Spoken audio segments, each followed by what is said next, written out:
Hello friends, मेरा नाम सुनील कौशल है।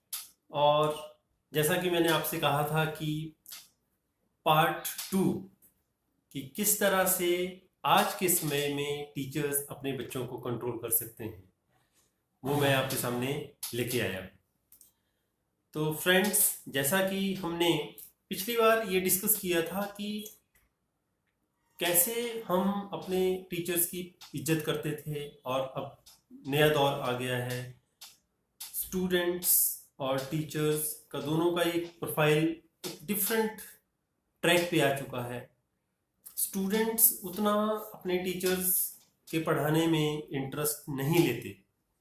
उसका क्या रीज़न है?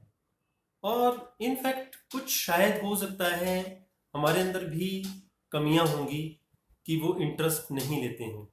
तो शुरू करते हैं इस टॉपिक के साथ कि आज के टाइम के बच्चों को हम कैसे, एक टीचर कैसे कंट्रोल कर सकता है। सबसे पहली बात फ्रेंड्स, जब हम बच्चों को क्लास में पढ़ाने के लिए एंटर करते हैं, तो समटाइम्स आपने देखा होगा कि कुछ बच्चे खड़े हो जाते हैं, रिस्पेक्ट देते हैं, कुछ मतलब ढीले ढीले से खड़े हो रहे होते हैं। वो क्यों? सबसे पहली बात यह है कि आप बच्चों को डिसिप्लिन सिखाइए। अब बच्चों को डिसिप्लिन दो तरीके से सिखाया जा सकता है। एक तो जो नहीं खड़ा होता है, जो इनडिसिप्लिन है क्लास के अंदर या बाहर, आप उसको चांटे लगा देते हो, आप उसको घूरते हो। लेकिन मैं कहूँगा कि आप उस बच्चे को एक पर्सनलाइज तरीके से समझाइए। इवन दो मैं इसका एक बहुत जो मैं मेरा पर्सनल तरीका है, जब आप क्लास में एंटर होते हो, सबसे पहली बात, सपोज आपके पास नई क्लास है, आप सबसे पहले बच्चों के साथ एक मोरल एजुकेशन पे बात कीजिए। उनको उनकी लाइफ के बारे में और अपनी लाइफ के साथ आप कनेक्ट कर सकते हो, अपनी स्टूडेंट लाइफ के साथ, not personal life, student life के साथ कनेक्ट कर सकते हो। दूसरा, मोरल एजुकेशन में आप बच्चों को ये बता सकते हो कि एक टीचर का आप बच्चों के प्रति क्या रोल है, हम आपके लिए क्यों इतना टाइम यहाँ स्पेंड करते हैं। तीसरी, इसी में जो मॉरल एजुकेशन है टॉपिक में, जो तीसरी चीज है कि आपका करियर, किस किस करियर में आप एंटर हो सकते हो, जो पढ़ाई हम आपको करवाते हैं। उसके बाद, we are your second parents, like after parents you are under our control. तो कंट्रोल का मतलब ऐसा नहीं है कि आप जेल में आ गए हो, आपका घर है, ये स्कूल नहीं, ये घर है। उसमें आप अपनी प्रॉब्लम्स भी बता सकते हो, अगर किसी को कोई भी प्रॉब्लम है, लाइक स्टडी में कोई प्रॉब्लम है। उसके बाद बहुत सारी ऐसी चीज़ें हैं जिसमें आप बच्चों के साथ पहले लेक्चर में कनेक्ट कर सकते हो। आई एम टाइम श्योर कि आपको, मैं अगर 100% नहीं भी आपको फॉलो कर रहे हैं, तो 70% students will be following you, सुन रहे होंगे आपको। और उन 70% को देख करके बाकी जो 30% है, उनका जो ध्यान है वो भी आपकी तरफ डाइवर्ट होना शुरू हो जाएगा। दूसरी बात, आप बच्चों को गाइड कर सकते हो उसी लेक्चर के दौरान, पहले लेक्चर की बात कर रहा हूँ मैं, कि we are not here to beat you. हम यहाँ पे आपको मारने के लिए नहीं बैठे हैं, हम आपको यहाँ पे लाइक स्ट्रिक्ट होने के लिए नहीं बैठे हैं, हम आपको पढ़ाने आए हैं, हम आपको कुछ बनाने आए हैं, हम आपकी ज़िंदगी को निखारने आए हैं। दोस्तों, जब हम एक टीचर के तौर पर बच्चों के साथ पर्सनलाइज होकर के ये बातें शेयर करते हैं, तो बच्चे भी बच्चे नहीं आजकल समझते हैं सारी बातों को। फिर वो आपको फॉलो करना शुरू करेंगे कि जैसा हमें इन्होंने पहले दिन में समझाया है, क्या ये वाकई इस तरीके से करते हैं।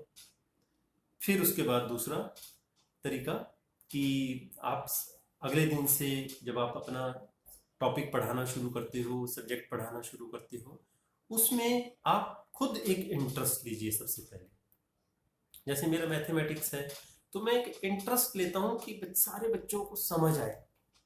अब वो इंटरेस्ट जरूरी नहीं सबको समझ आता होगा, लेकिन मैं अपनी तरफ से अपने आप को सेटिस्फाई करने के लिए मैं अपना पूरा जोर लगाऊंगा, दिल से, दिमाग से ही नहीं, दिल से भी। बिकॉज अगर मेरे पास 20 बच्चे हैं तो मेरा टारगेट होगा कि 20 के 20 टॉप करें। वो first second third fourth position अलग बात है, लेकिन मेरी ये सोच होगी। तो मुझे एज ए टीचर भी अपने आप को बदलना होगा। जब हम दिल से किसी बच्चों को पढ़ाते हैं तो वो भी आपको ऑब्जर्व कर रहे होते हैं कि टीचर बहुत इंटरेस्ट ले रहा है हमारे अंदर, हमारे लिए। तो वो उनका जो एग्रेसिव लेवल होता है वो स्लोली स्लोली थोड़ा डाउन आना शुरू हो जाएगा। तीसरी बात, आप बच्चों को पुनिशमेंट देते हो जब वो गलती करता है। गलतियां क्या होती हैं? बच्चा एब्सेंट हो गया, आपने क्लास में खड़ा कर दिया। बच्चे ने होमवर्क नहीं किया, आपने बच्चे को मुर्गा बना दिया, चांटा लगा दिया, कुछ भी, मतलब आपने पुनिशमेंट दे दी। बच्चे ने आपके साथ हो सकता है आर्गूमेंट कर लिया, ये खैर बहुत कम होता है, लेकिन उस पर आपने बच्चे को वट एवर पनिशमेंट, कोई भी आपने पनिशमेंट दे दी। बहुत सारी चीज, यही गलतियां होती हैं। या बच्चा आपका कहना नहीं मान रहा है, वो एक गलती है आपकी नज़र में, और उसके लिए हम उनको पनिशमेंट देते हैं। तो दोस्तों, आज के दौर में मैं आप लोगों को ये बोलना चाहूँगा कि आप जो बच्चे इस तरह के हैं जो आपका कहना नहीं मानते हैं, उनको क्लास में ना ले जा करके क्लास से अलग से हटके बात कीजिए उनसे, उनको समझाइए। फिर भी आपको लगता है कि वो आपसे कनेक्ट नहीं हो पा रहे हैं, आपका कहना नहीं मान रहे हैं, आप इसकी बात, अगर आप मान लीजिए सब्जेक्ट टीचर हैं, आप क्लास इंचार्ज के साथ बात कीजिए। हो सकता है क्लास इंचार्ज से वो डरते हो या उनकी इज्जत करते हो या उनको समझते हो। मान लीजिए क्लास इंचार्ज से भी कुछ नहीं हो पाता है, आप प्रिंसिपल से बात कर लीजिए। प्रिंसिपल तो पूरे स्कूल को हैंडल कर रहे होते हैं, तो वो उनको फॉलो करेंगे। और नहीं, प्रिंसिपल की भी बात नहीं वो मान पाता है, तो you can contact the parents. मैं नहीं समझता कि कोई भी बच्चा अपने पेरेंट्स से नहीं डरता होगा। हर बच्चे को एक शर्म होती है, एक डर होता है, एक झिझक होती है कि मेरे पेरेंट्स स्कूल में आए हैं मेरी मेरी बात को लेकर के। तो कहीं ना कहीं इस तरीके से स्टेप बाय स्टेप आपको डायरेक्ट बच्चे को बीट या बच्चे को पनिशमेंट नहीं देनी चाहिए। पहले बच्चे को समझाइए, नहीं समझ रहा है, गो टू क्लास इंचार्ज, उससे भी नहीं समझ रहा है, गो टू द प्रिंसिपल, उनसे भी नहीं समझ रहा है, go to the parents. At least parents को पता चल जाएगा कि बच्चे में ये कमी है। लेकिन that is a last proposal, last option I will say. उसके बाद ये इस तरीके से अगर आप स्टेप बाय स्टेप बच्चे को, क्योंकि हमारा काम बच्चे को निखारना है, बच्चे को बिगाड़ना नहीं, बच्चे को बीट करना नहीं है। तो friends, I am sure students आपकी इज्जत जरूर करेंगे। पहली मैंने आपको बात बताई कि आप उनको एक मोरल एजुकेशन भी दीजिए, साथ के साथ उनके करियर से, उनके फ्यूचर से संबंधित बातें भी उनको बताते रहिए। और मैं तो ये भी कहूँगा कि जब आप सब्जेक्ट टीच कर रहे हो, अगर 35 मिनट्स आप पढ़ा रहे हो तो 30 मिनट्स पढ़ाइए, 5 मिनट उनके साथ कनेक्ट कीजिए। कोई एक हंसी मजाक भी कर सकते हैं, मैं तो ये कहूँगा, क्योंकि बच्चे को हमने इंसान बनाना है, सिर्फ सब्जेक्ट का पुतला नहीं बनाना है कि ये तो मेरे मैथमेटिक्स में, ये तो जी ऊपर से नीचे तक मैथमेटिक्स में सुपर डुपर है। मैं ये भी कहना पसंद करूंगा कि ये एक he is a good person, ये एक अच्छा इंसान भी बना दिया मैंने। एंड ही विल, जो एक स्कूल से एक्सपेक्ट करते हैं पेरेंट्स और सोसाइटी, ये उस लायक भी बन चुका है। और उसके अलावा सब्जेक्ट वाइज ये इंजीनियर बनेगा या डॉक्टर बनेगा, वो तो बनेगा ही। तो अगर अच्छा इंसान बनेगा बच्चा और एक अच्छी पोजीशन पे पहुंचेगा, तो ऑब्वियस ही बात है, मैं बोलूँगा वो समाज के लिए बहुत कुछ देगा, क्योंकि उसके अंदर एक भावना पैदा हो चुकी होगी। तो मोरल एजुकेशन बहुत बहुत बहुत बहुत ज़्यादा जरूरी है बच्चों को देना। हमें बच्चों को मोरल एजुकेशन देते रहना चाहिए लगातार। और पुराने ज़माने में मेरे ख्याल से सब्जेक्ट से ज़्यादा पहले मोरल एजुकेशन ही दी जाती थी, कि हमें कैसे बात करनी चाहिए, कैसे इज्जत करनी चाहिए, कैसे हमें समाज के अंदर रहना है।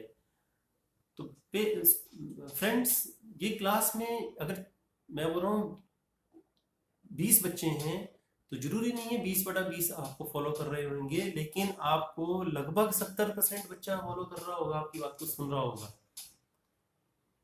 कुछ एलिमेंट्स, मैं ऐसे वर्ड यूज करूंगा, कुछ एलिमेंट्स, कुछ ऐसे तत्व, कुछ ऐसे बच्चे होते हैं हर स्कूल में, हर क्लास में, जो आपको फॉलो नहीं कर रहे होते, लेकिन आई गारंटी यू अगर आप दिल से उनके साथ 365 दिन पूरा 1 साल तक एंड तक उनको सुधारने के लिए अपने आप को सब्र में रखते हो, कंट्रोल में रखते हो, वो 30% सबसे ज़्यादा इज्जत आपकी करेंगे।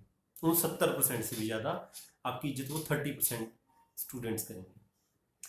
तो फ्रेंड्स, आज के एपिसोड में सिर्फ इतना ही। अगर आपको मेरी बातें अच्छी लगें तो प्लीज़ मेरे चैनल को भी सब्सक्राइब करें। मैं ये जो वीडियो बनाता हूँ ये इसलिए बनाता हूँ कि ज़्यादा से ज़्यादा लोगों तक अच्छी बातें पहुँचें। हो सकता है समटाइम हम कंफ्यूज होते हैं कि इस चीज़ को करने के लिए क्या करना चाहिए, तो हम दूसरे के पास एडवाइस लेने जाते हैं और हमें वो एडवाइस नहीं मिल पाती है, पूरी तरह से एडवाइस नहीं मिल पाती है। तो ये एक तरह की एडवाइस ही है। आपको अच्छी लगे तो फॉलो कीजिएगा, नहीं अच्छी करें लगे तो प्लीज़ इसको इग्नोर कीजिएगा। तो अब मैं अगले एपिसोड में, अगले वीडियो में कुछ नया आपके लिए लेके आऊँगा। तब तक के लिए थैंक यू वेरी मच, धन्यवाद।